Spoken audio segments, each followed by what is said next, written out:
On Thursday, WWE released their fourth quarter numbers for 2019, which was at the low end of expectations, but not as bad, I think, as some people had feared. The company had its biggest quarter in history, with $322 million in revenue and $69 million in profit. 69. There's that number again. I told you I'm a child. Which on the surface sounds great, but the stock still slid even more because while they beat market projections and profits, they fell short on the income side by more than $10 million. And so the stock closed on Friday down to $42 a share. They were at 62 less than 2 weeks ago, and they were around $100 a share about a year ago. So there's still a lot of uncertainty around this company right now. Hence, I think why you're seeing the stock number go down even a little bit more. Now, look, stocks go up, stocks go down. The WWE stock has always been a weird one to me. I don't track it all the time, but like whenever there's, the market goes up or the market really goes down by a lot, I've always noticed that when the market goes down, the WWE stock tends to go up. I can never understand why that was. It's always been a weird one for me. I don't doubt that the WWE stock is going to go back up. I don't know if it's going to go back up to 62 so fast. But for the people who are saying, "Oh man, maybe now's a good time. Should I buy some WWE stock?" I don't give stock advice to anybody. I own no stock. I've never owned WWE stock. I never will own WWE stock. It's just, it's not something I've ever felt comfortable with, the whole stock market stuff. But it certainly seems to me like you might want to look into whether or not now would be a good time. I'm not sure the stock's going to go down that much more. And I'm sure the company hopes it doesn't. So have they reached kind of the bottom for now? I don't know. If not, I would think they're kind of close. But I would expect the stock number to shoot back up soon enough. It always does, usually. But anyway, interesting to note, there was no mention of revenue that they're getting for NXT on USA Network, only that the company has taken on more in production costs now that the show is live. And of course, it expanded from 1 hour to 2. That does not mean that they're not being paid by USA for the show, but we still don't know if they are, how much. Meltzer still insists the number is $30 million. He says they're getting $30 million a year for the show. But we got no further clarity on this from the earnings this week. Now, WWE Network subscriptions dropped by 10% to about 1.4 million or so, give or take. They now have less than 1 million domestic subscribers, just under 1 million. The rest of it comes from international. The only thing Vince McMahon said about the departure of George Barrios and Michelle Wilson as co-presidents, which was a big story last week, and the whole reason the stock dropped in the first place, is that it was due to, and the press release that they had put out, basically, he was parroting the press release. He said the departure was due to differences in the vision of the execution of plans going forward, but he said the company's not going to miss a beat. We respect their contributions, and then it's like, well, but we're going to just keep chugging along here, no big deal. In light of what we learned about their plans for the WWE Network, which I'm going to get into in a second, that was the big news of the week, it seems pretty obvious to me. What likely happened here is that they had a disagreement with Vince McMahon. Oh yeah, their visions differed all right. They had a difference of opinion with Vince McMahon about his plans to gut the WWE Network. It had to. That had to play at least some role in what happened last week. Because Wilson and Barrios in particular, they oversaw the birth of the network and the rise and the growth and the building of the WWE Network, and so I could easily see a situation here where Vince is looking at the numbers and everything and making a decision about what he thinks the future should be. Here's what we need to do here, with the network in terms of possibly kind of stripping it down, and they disagreed, and so they had to go. But listening to what he's saying this week and their plans for the network and how radical, it all kind of sounds, and that to me tells me more than anything they told us this week about why they may have been booted out of the company. Now, Vince McMahon, in the course of taking questions during the investor call, was asked if AEW has caused them to make any changes to their product or how they conduct their business. He said no. As far as talent expenditures, it absolutely has. He can deny it all he wants to. You know, the way they run their company, the way they run their shows like Raw and SmackDown from week to week, yes, it has not really caused any changes. Raw and SmackDown, creatively go up, they go down, but it's not a radically different show at all from the way it was in September, for example, before AEW Dynamite even existed. So to that end, he's correct. But the money they're spending right now to lock up talent, I mean, the $9 million contract they reportedly gave Edge to come back, as one example of many I could give, they don't want these people going elsewhere. They don't want these people to sign with AEW. And so as far as talent expenditures is concerned, yes, absolutely, AEW has had an effect. In other ways, it hasn't. But in that way, that's the number one way that they've had an effect. Now, the big news coming out of Thursday is Vince McMahon saying that the selling of our rights to the majors could be a significant revenue increase for the company, and he claims they've gotten strong interest to the point that discussions are already underway with certain streaming platforms, and they expect the deal could be done by the end of the first quarter. Which, if that's the case, that means that by the end of March, by the end of next month, we could hear that shows like WrestleMania, for example, and SummerSlam and the Royal Rumble will no longer be airing on WWE Network, and instead they could end up on Amazon, they could end up on Netflix, Hulu, or some other streaming platform. Maybe it's one that we've never heard of before. Maybe it's one of the upstarts. I'm going to list a whole bunch of them here in a second because there's a lot of different places they could end up. But there's one report from the Sportster website I saw that claimed that Jeff Bezos himself has expressed interest in buying the rights to the major WWE shows, and there was a Wall Street analyst talking to CNBC who thinks that a deal, should one be reached with Amazon, could then pave the way for Amazon to buy the entire company. Now, that's all speculation. I really don't see that happening. But believe me, if Amazon wanted to buy WWE, or if Disney wanted to buy WWE, and they made a very compelling offer, they've got the money to do it. It would be hard, I would think, for Vince McMahon to say no to. Especially at the current stock price. I mean, the company, you look at the market cap and the valuation and all these different numbers, what do they all mean? And he used to say, even just a few weeks ago, WWE worth $7 billion. It ain't worth $7 billion anymore. It's down to about $3 million or $3 billion now. If it was down to $3 million, they'd be in real trouble. But yes, so Amazon has reportedly, I saw PW Insider mention that they have spoken to MLW in recent weeks. Because remember, MLW has been teasing, big changes are on the horizon, a big announcement, possibly related to television. And, they hired that firm to help, negotiate possible television rights. And where's MLW Fusion going to end up in the future? So now we hear that they've had conversations with Amazon. Amazon is, possibly looking to bring in some wrestling content. Well, you're not going to find bigger wrestling content, all due respect to MLW, than WWE. If WWE is saying, hey, we're open for business here, and we're willing to sell off WrestleMania and SummerSlam and Survivor Series and the Royal Rumble, I'm sure Amazon would be more than happy to listen.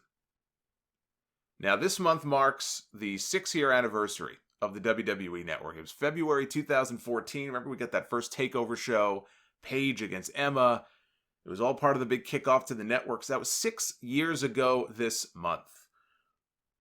And the question now is, will there even be a 7th anniversary? I have to imagine there will be. I just cannot envision a scenario where they just give up on the network and they shut the network down. You've got to remember why the network was conceived of in the first place.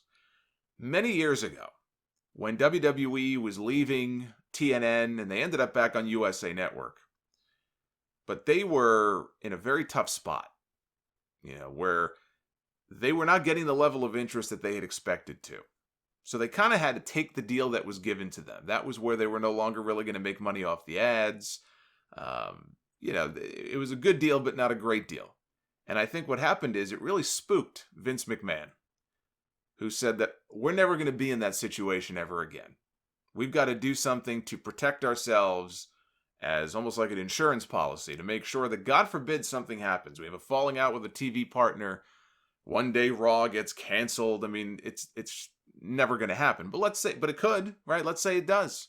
What do? You would have to think that somebody else would have interest in picking up WWE, but if not, you're really fucked, aren't you? Well, the network at least gives them a platform forever. So if anything like that were to ever happen, temporarily, they could just put their stuff on the network until they negotiate a deal with somebody else. That, I think, was really the genesis of this whole WWE Network idea. We will never again find ourselves in a situation like that, and we will at least have our own network that we control, that we could always put our content on no matter what. So for that reason, if nothing else, I cannot envision a scenario where the network just goes away. I think it will always exist in some form. Maybe the bigger question isn't so much will there be a 7th anniversary, the question is what is it going to look like in year 7 and year 8? The network could look very different a year from now than it does today. The real draw for the network are those live pay-per-views, and for $9.99 a month, instead of those old $50 or $60 price points people would pay for a pay-per-view, you get rid of those pay-per-views. All of a sudden, if this is what happens, you're going to see a lot of people jumping off and unsubscribing to the network. For a lot of people, that is the appeal. That is the sole appeal of the WWE Network for the people who actually pay for it and are subscribers. Even if they kept the NXT TakeOver shows, they would lose a ton of subs if they did that. And they're already down to 1.4 million. They should have been not only at 2 million by now, that was kind of their goal years ago. If they would have gotten their way, they'd be up to 3 million by now. They've never even been able to crack 2 million actual paid subscribers. Maybe they got to that number once, finagled the numbers with the trials and everything, but they've never gotten even to the 2 million mark. And now they've slid back down 1.4 million. That's not a good sign. You take the pay-per-views away from people, that number is going to plummet even more. Unless they limited it just to the big ones like the Rumble and Mania, and maybe they keep the other ones on the network. Now, on the flip side, you have to look at it like this. If the company were to strike a major deal to air their big show somewhere else, and the company gets a massive amount of money for them, the way that they got with their TV rights deals. Imagine if they can get TV rights type of money, even if it's a little bit less, just by selling off their biggest pay-per-views. If they can do that, Vince McMahon's going to come out of this smelling like roses. He'll come away looking like the smartest man in the room. Like the genius that everybody says he is or was. In the meantime, while all of this is going on, I saw PW Insider mention that they have sources in the company that said the people in Titan Tower and the people in the studio, they had no idea that this was even coming. They had no idea that this was even being done. Vince just went and announced that this is what we're planning to do. We're already in discussions with possible platforms. You've got people in the company who work for the WWE Network who were totally caught off guard by this. Had no idea that this was even going on. And in the meantime, the work is continuing on this tiered version of the network. It was supposed to launch last month. It got pushed back. Now I think we know why. Is it ever going to launch? I don't know. It's being worked on. They're still actively working on it. Where you would have a free tier, you would have the $9.99 tier, and you would have a premium tier that possibly could be as much as I think $15 a month. And that's where you would be able to also watch other promotions like ICW and Progress and Evolve, all of these indie promotions that have partnered with WWE. They have been waiting in the wings for years. I remember reading about how I think ICW was getting rid of some of the real theme music that a lot of their wrestlers had. They were already beginning the process of giving them new music because, we got to prepare for the day that we go to the WWE Network. Can't use real music anymore. They've been making preparations for this, these promotions have now, for years. And it kept getting pushed back. Vince McMahon, he didn't want to pull the trigger, and it got delayed and delayed. And now with this news, you wonder, is it even going to happen? With how long these people have been waiting to finally wind up on the network, now Vince McMahon decides instead to strip the network for parts and sell them off to the highest bidder? What must these people be thinking? Is this tiered version ever going to launch? Because I'll be honest with you, I think it's a cool concept, and I think it would be great exposure for the ICWs and the Progresses of the world and other promotions that they might partner with. But do you honestly believe that a tiered version of the network offering ICW and Evolve is going to somehow spur on tens of thousands or hundreds of thousands of additional subscriptions to the WWE network? If I'm Vince McMahon, I'm looking at this and saying, probably not. So let's look elsewhere to see how we can make money off this thing. Now, with these streaming options, I would imagine the way it would work is you'd have to pay an additional fee to subscribe to one of these platforms. If you're not already, for example, on Hulu, and they went to Hulu, you'd have to pay whatever the Hulu fee is on top of the $9.99 if you wanted to keep WWE Network, which is another reason why I think a lot of people would jump ship, because a lot of people don't have that kind of expendable income. That's why I'm so grateful when people donate to the podcast, all the PayPal donations and all that kind of stuff. It blows me away every single week when I read the same names over and over again, because these people care so much about my show that they, the biggest way you can show support to give your dollars to somebody. And it blows me away because not everybody has that kind of expendable income. They have their streaming things and they have their subscriptions. Okay, I'm going to, like me, for example, I'm a big fan of Spotify, so I pay for Spotify Premium every month. I'd love to pay for Pandora Plus and this and that, but it's too much. So you kind of pick and choose what you want to have subscriptions to. Spotify is one for me. Netflix is one for me. WWE Network is one for me. You add another 2 or 3, 4, all of a sudden it starts to build up. You look at your credit card statement, you're like, holy shit. It starts to build up. Not everybody can afford that. So let's look at some of these options here as far as where these WWE pay-per-views, if they do get sold off, where they could land, where they could, wind up. They already have a deal with Fox, right? They had this SmackDown move to Fox. Fox paid $1 billion for SmackDown. Fox has no big streaming platform. Somebody tweeted me the other day asking about why not put WrestleMania on Fox television, like SmackDown is on Fox. Why not take a show like WrestleMania and put that on Fox? The way Fox airs the World Series and they air the Super Bowl. They've had NASCAR races before. These big sporting events. Why not put WrestleMania on there? That would be one way to reduce the length of WrestleMania. You're not going to have 7 hours of WrestleMania on Fox. So that's one benefit. But do you really want to watch WrestleMania with commercials in the middle of the matches like you do when you watch Raw and SmackDown? Is that really what you want? Because WWE is not a sport. I can't see them treating it like, well, we're not going to run any commercials until the match is over. Like during a football game. They're not going to take a commercial break in the middle of the game unless, they blow the whistle, there's some kind of replay review, team takes a timeout. They don't cut the commercial in the middle of a play. Wrestling is different, Who's to say, that they wouldn't just... You'd have a big 20, 30-minute main event match of WrestleMania with 3 or 4 commercial breaks. Is that really what you want? Because that's what you're going to get if WrestleMania were to go to Fox. There's pros and there's cons. I'm not a big fan of the idea myself. But that's not real. It doesn't sound like that's what they're talking about here. But that was just, and I've heard that not just from the one person, but other people have asked me about that before. I'm not a huge fan of that idea. You've got HBO Max. HBO Max is launching in May. They're owned by Warner Media, which given their relationship with AEW, that seems very unlikely. So you could throw out HBO. Then there's this new streaming service that NBC is launching called Peacock. It's launching in July. I think it has an early launch in April, but only for certain customers that have certain cable or satellite providers. So really, it doesn't launch until the summer. So it really wouldn't affect WrestleMania this year. And again, it's run by NBC Universal. WWE has the relationship with NBC Universal. It seems like the belief is that this Peacock service may be where they land. But again, until something is announced, we don't know for sure. Disney. Disney is just a behemoth. They own everything pretty much at this point. They may own WWE one day, who knows. But they own Hulu, and they own ESPN+. UFC made a big deal to put their pay-per-views on ESPN+ in the last couple years. So they get paid whatever, I guess a flat fee, no matter how the pay-per-views do.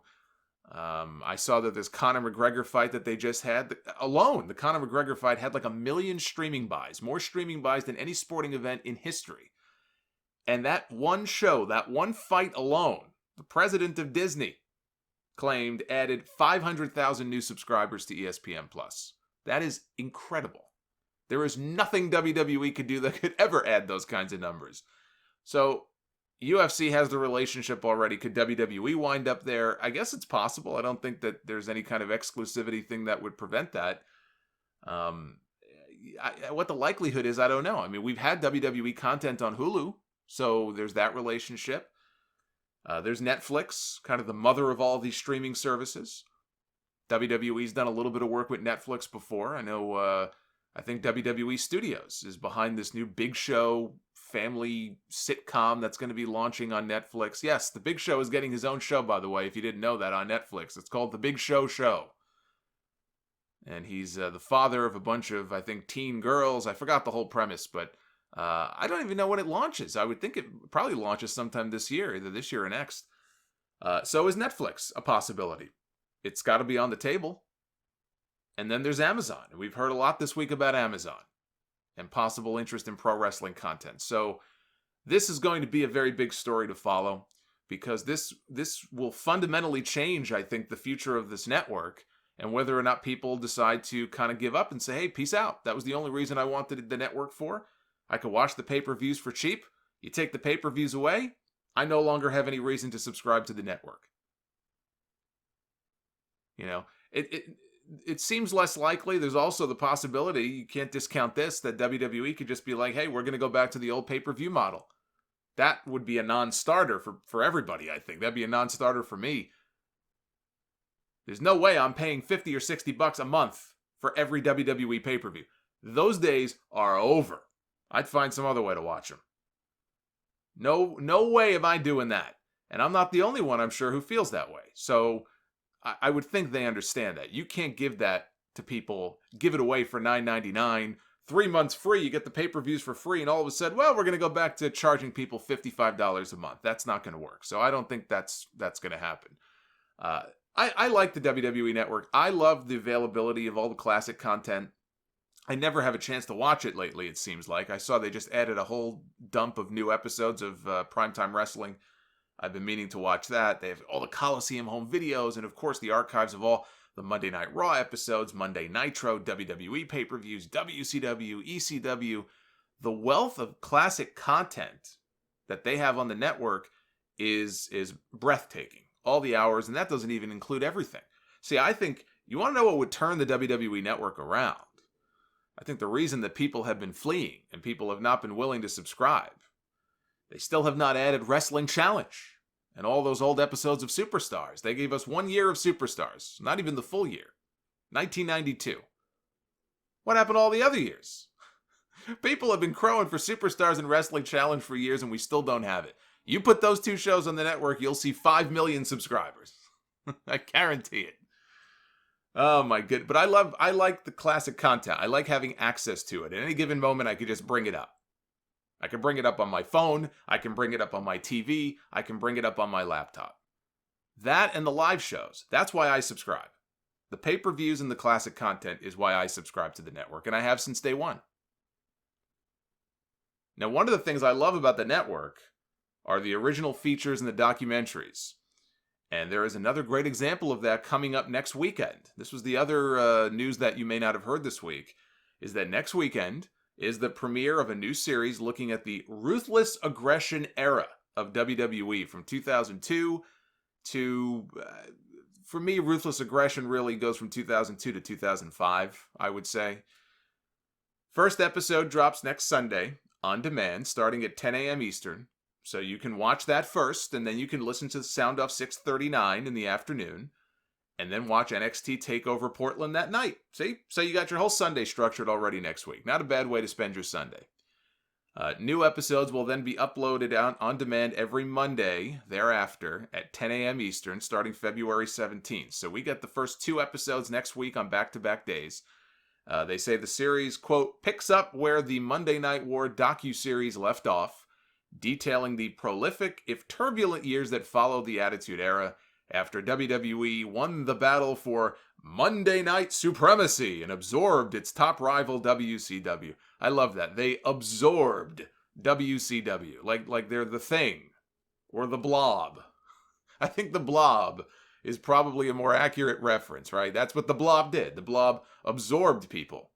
That's what WWE does in general, all over the world. They go to these different indie promotions, these different territories, and they absorb people.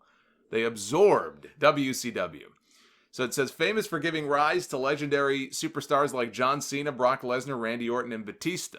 The Ruthless Aggression era was also a time of remarkable innovation for WWE. The company introduced new concepts like the Elimination Chamber and Money in the Bank ladder match, and for the first time in its history, split the roster into two unique brands, Raw and SmackDown. They interviewed a lot of people, apparently, for the series. John Cena, Randy Orton, Batista, Triple H, Paul Heyman, Kurt Angle, The Miz, Bruce Pritchard, among others. These are the descriptions and the air dates for the first 5 episodes of the show. So the first one is next Sunday. It's called It's Time to Shake Things Up. That's the title of the episode. And it begins where the Monday Night War is over. And now they've got to deal with the challenges of acquiring WCW. And so that's kind of where it picks up. The second episode on February 17 is Enter John Cena, which sounds very sexual and very non-PG. It says, a new, if polarizing superstar emerges in the form of John Cena. And after enjoying initial success, Cena struggles to find himself as a performer and realizes that he is on the brink of being fired.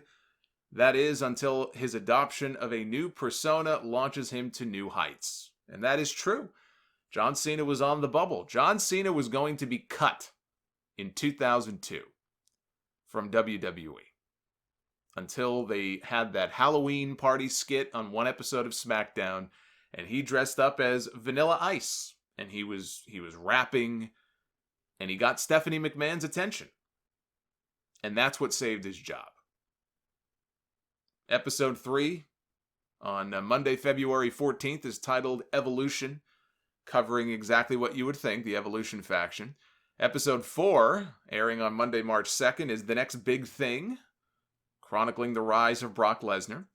And episode 5 is called Civil War, Raw versus SmackDown. That airs on Monday, March 9th, and talks about the initial brand split between Raw and SmackDown and the Battle of the Brands. I don't know how many total episodes there are, but those are the descriptions for the initial 5.